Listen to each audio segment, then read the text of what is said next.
Boa noite, irmãos. Mais uma vez é uma alegria estar de volta para compartilhar com vocês o texto da Palavra de Deus. Vamos orar? Pai amado, muito obrigado porque o Senhor Jesus Cristo morreu por nós na cruz e ressuscitou, está vivo e nós temos nele a verdadeira esperança da vida eterna. Obrigado porque hoje é o dia do Senhor e nós celebramos a ressurreição de Cristo. Nós te agradecemos porque Ele é o Senhor da nossa vida e oramos em nome de Jesus. Amém. Muito bem, irmãos, nós vamos dar continuidade ao texto bíblico de Hebreus, no capítulo 1, que nós iniciamos a mensagem. Eu quero ler o texto bíblico de hoje, que traz o ensino de Jesus como sendo superior aos anjos.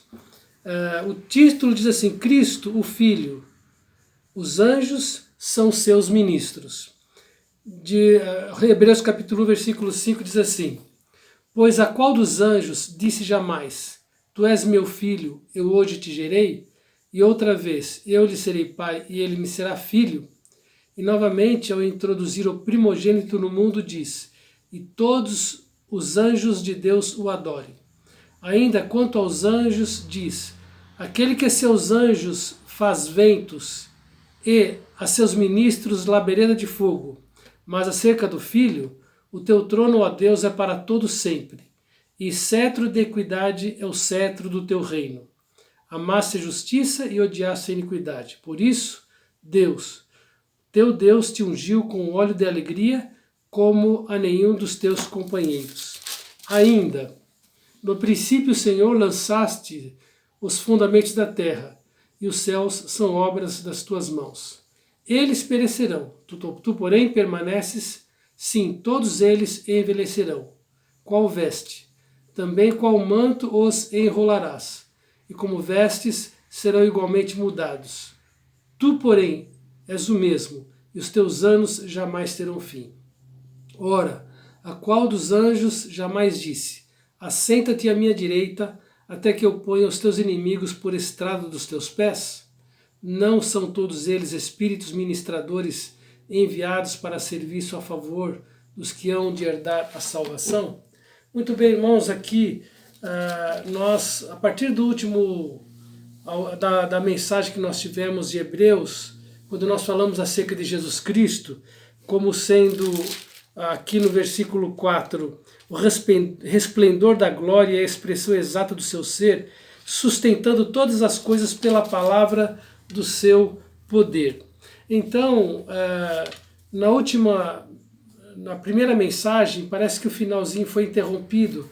E o que nós queríamos enfatizar era o fato de que Jesus é Deus e que Ele sustenta todas as coisas pela palavra do seu poder, né?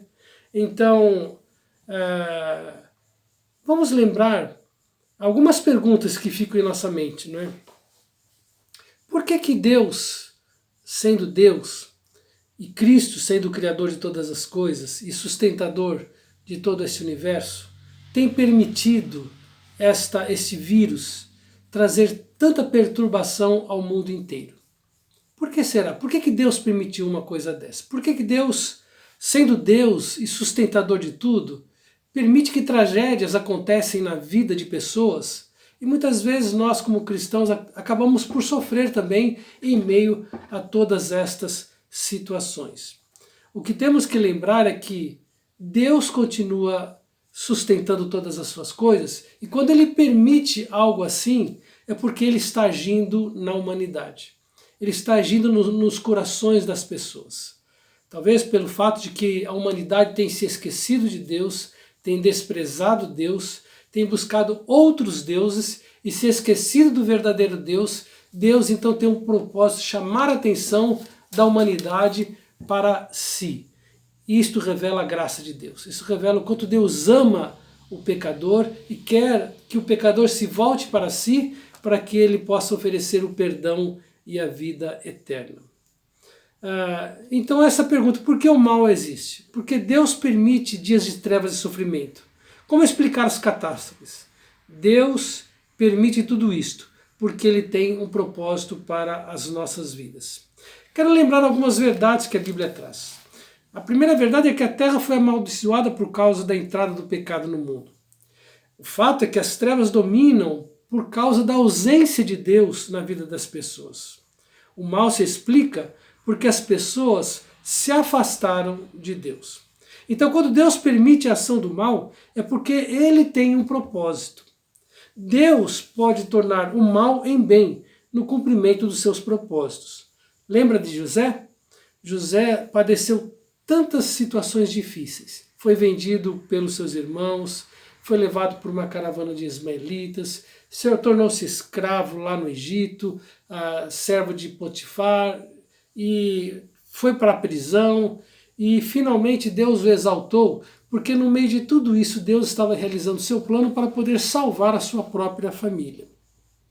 E quando seus irmãos, depois da morte de Jacó, expressaram temor, pensando que José poderia vingar-se agora, uma vez que o seu pai havia falecido, José se volta para os seus irmãos e diz assim: não temais, acaso estou em lugar de Deus?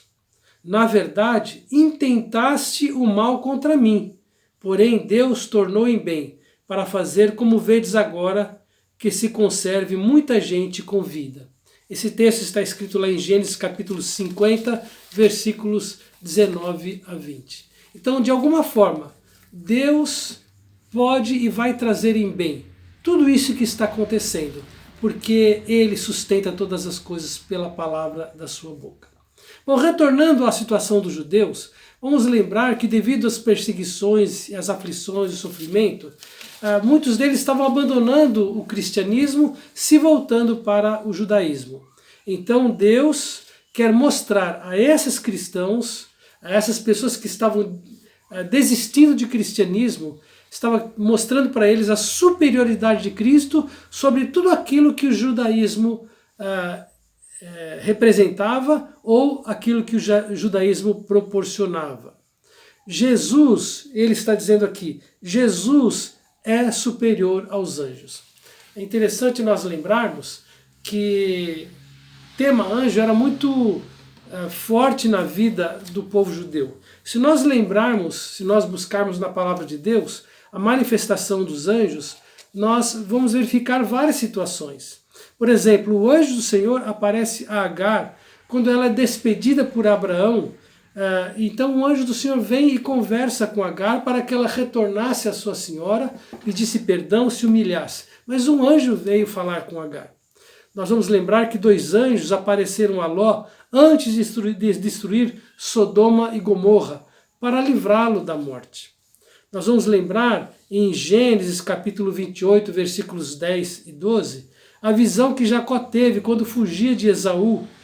A visão era de uma escada cujo topo atingia o céu e os anjos de Deus subiam e desciam por ela. Quando Jacó retorna da casa de seus pais, anjos vieram ao seu encontro. Está lá em Gênesis capítulo 32, versículo 1.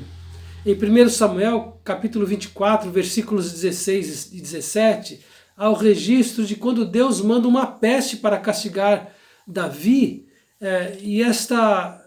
quando ele fez o censo, em desobediência a Deus, Deus mandou um anjo para punir Davi e causar destruição através de uma peste.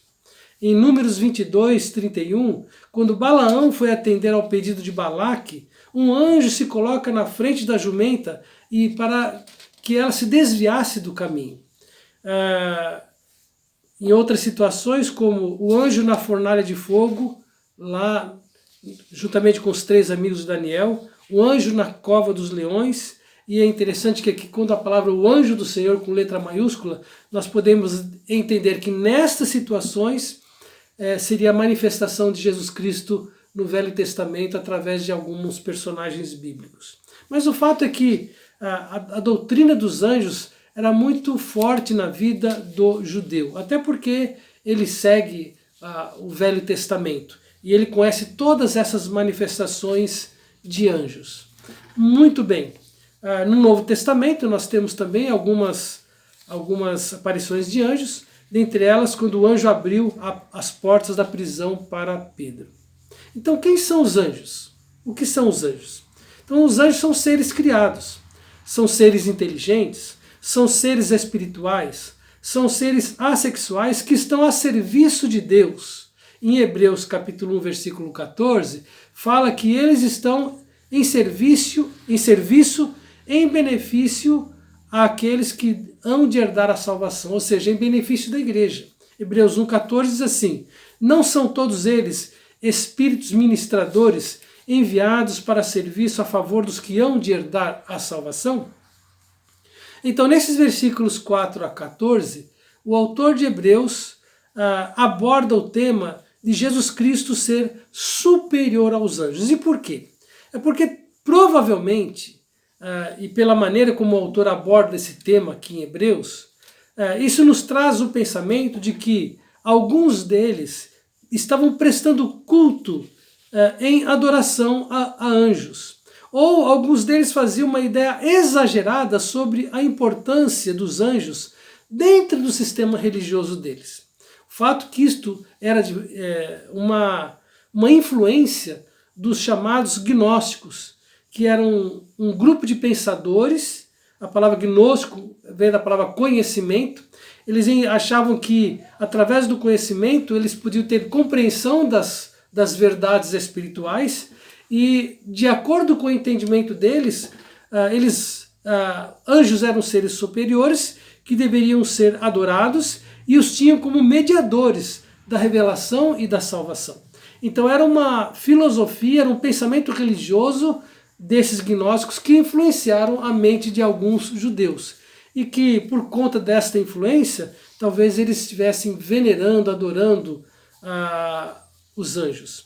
Então, a intenção do autor, portanto, era a de mostrar que somente o Filho de Deus poderia tomar a si a missão de redimir a humanidade e somente ele poderia ser adorado. E a razão porque ele era Deus. Muito bem, irmãos, nesse texto o autor quer mostrar e enfatizar aos seus ouvintes que Jesus é superior. Superior porque ele é Deus. Ele não foi criado, ele foi o Criador. Ele não somente criou todo o universo, mas ele também criou todos os seres espirituais das regiões celestiais. Ele criou todos os anjos. Os anjos são criaturas de Jesus Cristo. A Bíblia fala que o Verbo criou todas as coisas e o Verbo é Jesus Cristo. Portanto, Jesus Cristo deve estar acima de tudo em nossas vidas. Talvez você pergunta para nós assim, mas por que a relevância para nós hoje entender que Cristo é superior aos anjos? Irmãos, nós vivemos uma sociedade em que muitas vezes nós atribuímos a pessoas valores espirituais que não lhes cabe. Se você olhar para a religiosidade brasileira, você vai ver que pessoas colocam seres humanos como mediadores entre Deus e os homens e Deus.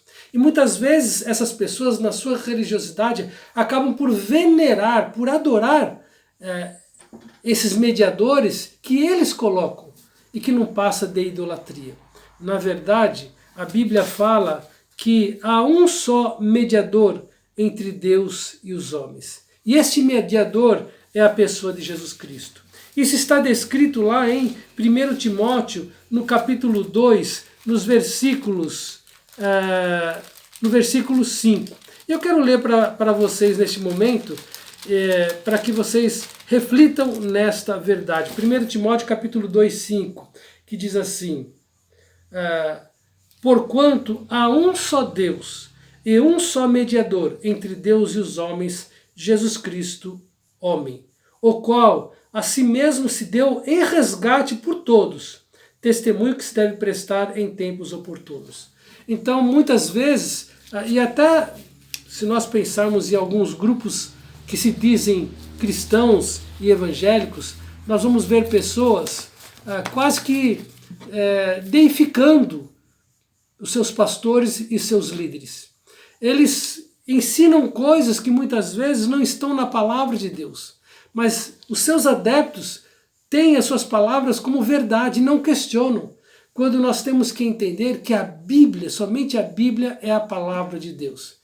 A palavra humana, a palavra de pastores, a palavra de profetas atuais não pode suplantar aquilo que a palavra de Deus ensina. Até porque o texto diz que Jesus é superior aos profetas e Jesus é superior aos anjos. Muito bem, como nós podemos rapidamente concluir esta reflexão de que Jesus Cristo é superior aos anjos? Primeiro, Jesus tem que estar acima de tudo em nossas vidas. Acima até mesmo daquilo que pensamos sobre ele. Porque muitas vezes nós não temos nem a compreensão correta acerca da pessoa de Jesus Cristo. Jesus Cristo tem que estar acima das nossas expectativas. Jesus Cristo tem que estar acima do nosso conhecimento que é tão limitado. Jesus Cristo está acima dos nossos recursos. Jesus Cristo está acima de qualquer filosofia que se possa adotar como princípio de vida. Jesus Cristo está acima de qualquer mediador, pois ele é o único mediador entre Deus e os homens, porque somente nele há a salvação. Portanto, a posição de Cristo tem que ser única em nossas vidas. Como Criador divino, ele é infinitamente superior a tudo e a todos. Ele é infinitamente superior aos anjos, porque ele foi o Criador dos anjos. Ele é melhor do que os anjos devido à sua missão, porque Cristo veio buscar e salvar os perdidos, da qual nós estamos incluídos. Portanto, ele herdou mais excelente nome do que os anjos. E eu quero encerrar aqui esta breve reflexão lendo o texto de Efésios, no capítulo 1, nos versículos 17 até o versículo 23, que diz assim: para que o Deus de nosso Senhor Jesus Cristo, o Pai da Glória, vos conceda espírito de sabedoria e de revelação no pleno conhecimento de Deus, iluminados os olhos do vosso conhecimento, para saberdes qual é a esperança do seu chamamento, qual a riqueza da glória da sua herança nos santos, e qual a suprema grandeza do seu poder para com os que cremos, segundo a eficácia da força do seu poder, o qual exerceu ele em Cristo, ressuscitando-o dentre os mortos e fazendo-o sentar à sua direita nos lugares celestiais, acima de todo principado, e potestade, e poder, e domínio, e todo nome que se possa refletir não só no presente século, mas também no vindouro.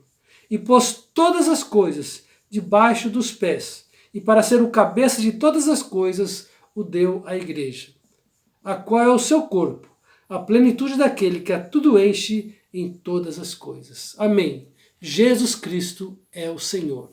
Vivamos crendo nesta verdade. Em nome de Jesus. Amém. Que Deus abençoe. Uma boa noite. Que Jesus seja o Senhor da sua vida, porque Ele é superior de tudo e de todos. Amém.